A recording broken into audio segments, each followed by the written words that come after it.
Plate میں کھائیں۔ شوہر کے ساتھ ایک ہی پلیٹ میں مجھے کھانا کھانا بھی بہت بڑی آزمائش لگتی تھی۔ چند دن تو آدھی روٹی کھا کے اٹھ جاتی۔ غلام محمد شاید میری ناگواری سمجھ گیا تھا۔ میں پیٹ بھر کے کھانا کھا سکوں، وہ آدھی روٹی کھا کر اٹھ جاتا۔ مجھ سے اس سے کوئی غرض نہیں تھا کہ وہ صبح گیا اور شام کا تھکا ہارا گھر آتا تھا اور اس کو روٹی بھی سکون سے کھانی نصیب نہیں ہوتی تھی۔ مجھے بس اپنی ادھوری رہ جانے والی خواہش ہر وقت قلق رہنے لگا تھا۔ مجھے بار بار اظہر کا خیال آنے لگا۔ میرے پاس جو فون تھا وہ میری والدہ نے مجھ سے لے لیا تھا۔ یہاں بہو بیٹیوں کے پاس موبائل رکھنے کا رواج نہیں تھا۔ جب مجھ سے رہا نہیں گیا تو میں نے سارے لحاظ ترک کر کے غلام محمد سے کہا وہ مجھے اپنا موبائل دیں، میں نے اظہر سے بات کرنی ہے۔ میری بات سن کر مجھے تعجب سے دیکھنے لگ گیا، لیکن میری بے شرمی عروج پر تھی۔ میں نے اس کے ہاتھ سے موبائل چھین کر اظہر کا نمبر ملایا اور بات چیت شروع کر دی۔ اظہر بھی میری وجہ سے بے حد پریشان تھا۔ میں اس کو رو رو کر خود پر جو زیادتیاں ہوئیں اس کا ذکر اس سے کیا جو میرے والدین نے مجھ پر کی ہیں۔ غلام محمد کی موجودگی کا بھی مجھے کوئی بھی پاس نہ تھا۔ وہ خاموشی سے زمین پر چادر بچھا کر لیٹ گیا۔ میں کافی دیر اظہر سے بات کرتی رہی، پھر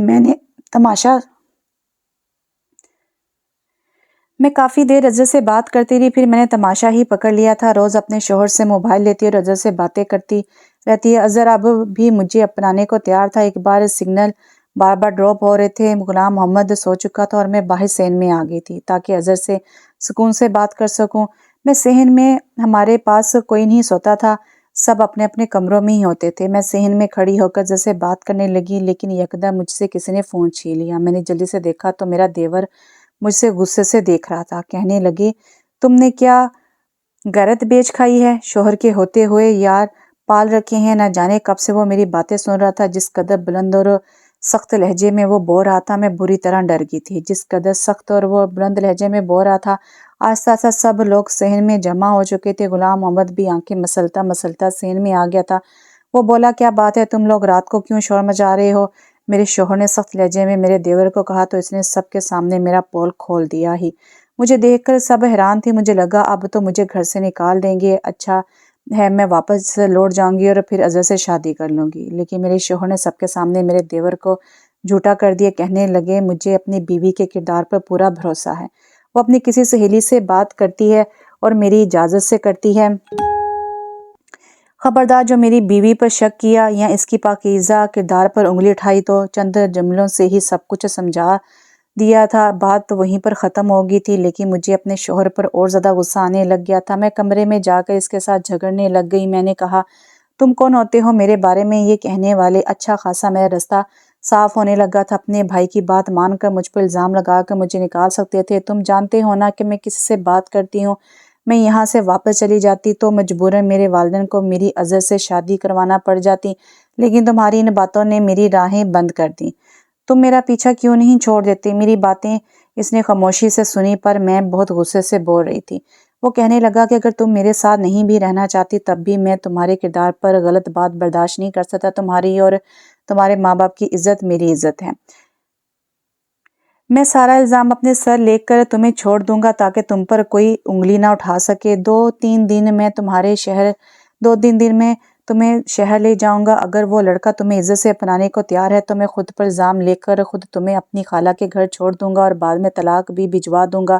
غلام محمد کی بات سن کر پہلی دفعہ میں لاجواب ہو گئی۔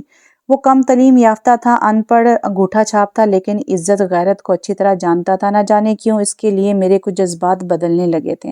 وہ کم تعلیم یافتہ تھا، لیکن میں نے اپنے آپ کو جھٹکا اور اظہر کو ساری بات بتا دی تو وہ سن کر خوش ہو گیا اور مجھے کہا کہ تم شہر آ جاؤ اور اپنے کزن سے طلاق لے لو اور ہم کورٹ میرج کر لیں گے۔ تم اب بھی میرے پاس ہی رہنا، بعد میں تمہارے ماں باپ اپنانے کے لیے مجبور ہو جائیں گے۔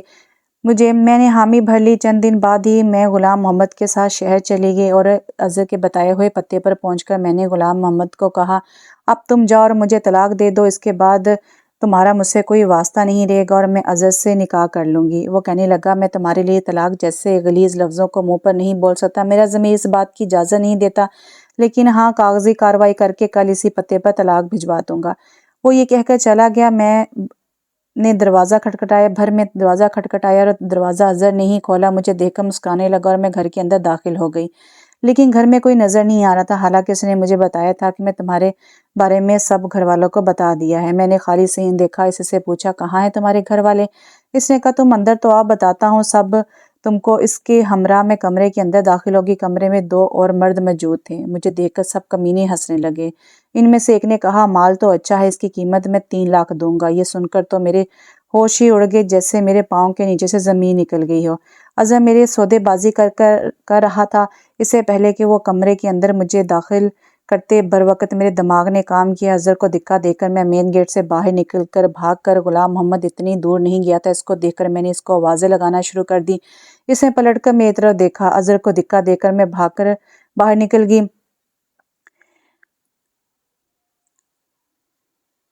اس کو آوازیں لگانا شروع کر دی۔ اس نے پلٹ کر مجھے دیکھا۔ میں بھاگ کر اس کے پاس پہنچ گئی۔ میرے پیچھے اس وقت 3 مرد بھاگ رہے تھے۔ رات کا اندھیرا چھا گیا تھا اور جگہ بھی کافی سنسان تھی جہاں اظہر نے ہمیں بلایا تھا۔ میں ڈری سہمی غلام محمد کے پیچھے جا کر چھپ گئی۔ وہ تینوں مرد ہمارے پاس آ گئے تھے۔ غلام محمد کو کہنے لگے کہ اس لڑکی کو ہمارے حوالے کر دو ورنہ ہم تمہیں مار دیں گے۔ اس نے جواب دینے کی بجائے ان کو مارنا شروع کر دیا۔ بدلے میں وہ لوگ بھی غلام محمد کو مارنا شروع کر دیے۔ ایک شور سا مچ گیا اور کچھ دیر میں لوگوں کا ہجوم سا لگ گیا اور خدا کا کرنا کچھ دیر میں ایک پولیس کی موبائل وہاں گزر رہی تھی۔ پولیس کو دیکھ کر وہ لوگ بھاگنے کی کوشش کرنے لگے، لیکن پولیس نے ان لوگوں کو پکڑ لیا۔ پولیس بہت دنوں سے ان کی تلاش میں تھی۔ وہ لڑکیوں کو پیار کے جال میں پھنسا کر ان کو بیچ دیتے تھے۔ اللہ پاک نے مجھے بچا لیا۔ اس دوران غلام محمد کے ہونٹوں کے پاس زخم ہو گیا تھا۔ پہلی بار مجھے اس کے زخم کو دیکھ کر دکھ ہوا تھا۔ مجھے خاموشی سے بس اسٹاپ تک لے کر گیا۔ میں اس کے سامنے نظریں اٹھانے کے قابل نہیں رہی تھی۔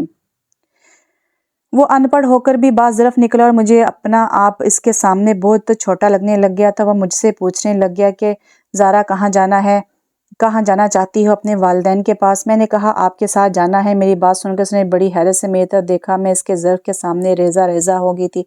میرے ماں باپ نے میرے لیے ہیرا ڈھونڈا تھا۔ میں ہی اپنی مکلی سے کانچ کی چمک دیکھ کر اپنے ہاتھ زخمی کرنے چلی تھی، لیکن بروقت میں بچ گئی۔ غلام محمد نے مجھ سے دوسرا کوئی سوال نہیں پوچھا اور مجھے گاؤں لے گیا۔ اس کے گھر والوں نے غلام محمد کا زخمی چہرہ دیکھ کر فکر مندی سے پوچھا کہ غلام محمد تمہیں یہ کیا ہوا ہے؟ تو اس نے کہا کہ بس سے اترتے ہوئے چوٹ لگ گئی۔ میں اپنے اندر بہت شرمندہ سی رہ گئی تھی۔ میں نے اپنے شوہر کا بس ظاہر دیکھ کر کیا کچھ نہیں سنایا تھا، لیکن اس نے میرے ساتھ اب تک بھلائی ہی کی تھی۔ 2 دن تو میں نے اس سے نظریں ہی نہیں ملا پا رہی تھی، اپنے آپ کو لعنت ملامت کر رہی تھی۔ وہ اب بھی آدھی روٹی کھا کر میرے پاس سے اٹھنے لگا تو میں نے اس کو روک لیا اور اس سے کہا کہ آپ کھانا ٹھیک سے کیوں نہیں کھاتے؟ آدھی روٹی کھا کے اٹھ جاتے ہیں۔ میری بات سن کر غلام محمد نے میری طرف حیرت سے دیکھا اور وہ اٹھ کر نہیں گیا اور چپ چاپ کھانا کھانے لگا۔ اب میں اس کا خیال رکھنے لگ گئی تھی۔ اندر سے تو میں ٹوٹ چکی تھی، لیکن اپنے شوہر کے سامنے جھک کر اپنی غلطی کا اعتراف کرنا بھی مشکل لگ رہا تھا۔ میں چاہتی تھی کہ وہ خود مجھے معاف کر دے، لیکن وہ بالکل چپ تھا۔ رات دیر سے کمرے میں آتا اور زمین پر کپڑا ڈال کر چپ کر کے لیٹ جاتا۔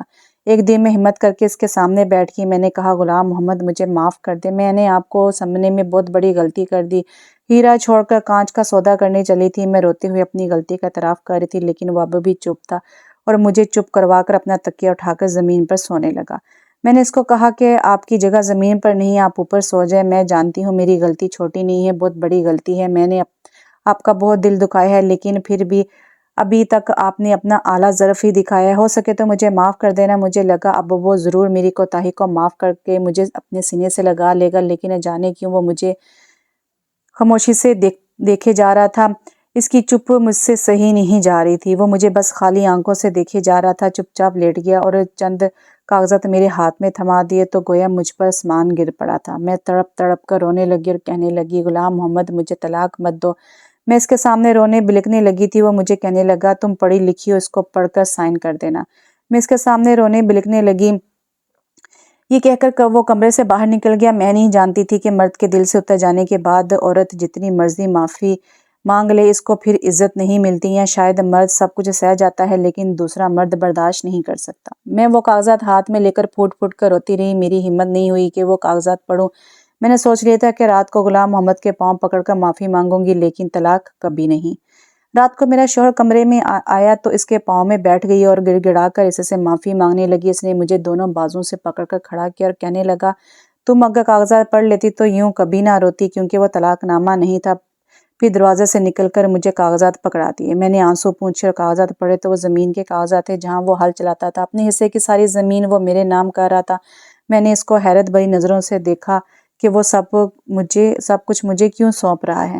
میں نے اس کو کہا کہ غلام یہ سب کچھ میرے نام کیوں کر رہے ہو؟ کہنے لگا تم میری بیوی ہو، میں کل شہر جا رہا ہوں، کچھ دن بعد لوٹوں گا۔ غلام محمد نے میرے لاکھ منع کرنے کے باوجود مجھ سے سائن کروا لیے۔ اگلے دن وہ شہر چلا گیا۔ 4 دن میں نے بڑی بے صبری سے اس کا انتظار کیا، وہ واپس آیا تو لیکن شہر سے غلام محمد کی لاش واپس آئی تھی۔ گھر میں کہرام مچ گیا تھا، میری تو دنیا ہی اجڑ گئی تھی۔ اس کا ایک شہری دوست اس کی لاش لے کر گاؤں واپس آیا تھا۔ اس نے بتایا کہ پچھلے 2 ماہ پہلے غلام محمد کو معلوم ہوا کہ اس کو کینسر ہے، وہ زیادہ دن نہیں بچ سکے گا۔ نہ جانے پچھلے 6 ماہ سے کون سا عمل لگائے جا رہا تھا جس کا نتیجہ اس کی جان ہی لے گیا۔ مجھے تو غشی کے دورے پڑنے لگے۔ 2 دن بعد مجھے تھوڑا ہوش آیا تو مجھے میری ساس نے ایک خط دیا اور کہنے لگی کہ زارا یہ خط غلام محمد کے دوست نے دیا ہے، کہ کہہ رہا تھا کہ غلام محمد نے تمہارے نام بھیجا تھا۔ یہ سن کر مجھے زور کا جھٹکا لگا۔ میں نے اپنی ساس کو کہا کہ غلام محمد تو ان پڑھ تھا، پھر اس نے خط کیسے لکھا؟ تو میری ساس میری طرف تعجب سے دیکھنے لگی، کہنے لگی تمہیں کس نے کہا کہ غلام محمد ان پڑھ تھا؟ اس نے 10 جماعتیں گاؤں سے پاس کی تھی اور 14 جماعتیں پرائیویٹ پاس کی تھیں، ساتھ ہی اپنے باپ کا بازو بھی بنا رہا۔ میں تو سن کر دنگ رہ گئی تھی۔ شادی سے پہلے گاؤں میں بہت کم آئی تھی، اس لیے مجھے لگا تھا کہ خالہ کے بچے ان پڑھ ہوں گے۔ خالہ کہنے لگی تمہیں غلام محمد بچپن سے چاہتا تھا، کہتا تھا اماں زارا تعلیم حاصل کر رہی ہے اس لیے مجھے بھی آگے پڑھنا ہے، کل کو جب میری بیوی بنے تو لوگوں کے سامنے اس کو شرمندگی نہ اٹھانی پڑے، اس کا شوہر ان پڑھ اور جاہل ہے۔ مجھے یہ باتیں کسی ہتھوڑے کی طرح لگ رہی تھیں۔ آج تک یہ باتیں مجھے غلام محمد نے نہیں بتائی تھی۔ میں پڑھا لکھا ہوں۔ میں نے وہ خط لیا اور پڑھنے لگی۔